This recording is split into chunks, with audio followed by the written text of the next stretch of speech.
Hi guys, বহুতক এতিয়া question এটা সুধিবলৈ গৈ আছো আপোনালোকে চাই থাকক ভিডিওটো বহুতে পাৰে নে নোৱাৰে যদি নোৱাৰে আপোনালোকে উত্তৰটো দিব লাগিব বহুতক কোৱেশ্চনটো সুধোতেটো গম পাবই কি হয় বলকচোন তেনেহলে সুধুংগৈ বৰ হয় তো সুধি আছো কোৱেশ্চনটো আধা কেজি যদি 30 টকা হয় 1 কেজি কিমান হ'ব কক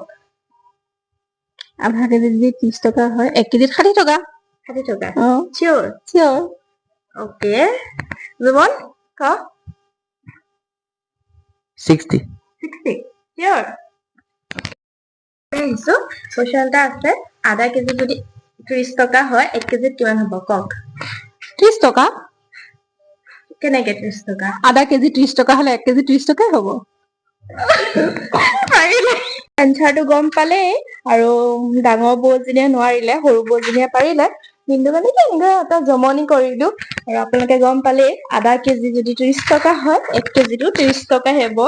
গম পালে লাগিলে তাই এনে অলপ জমনি কৰিলো আৰু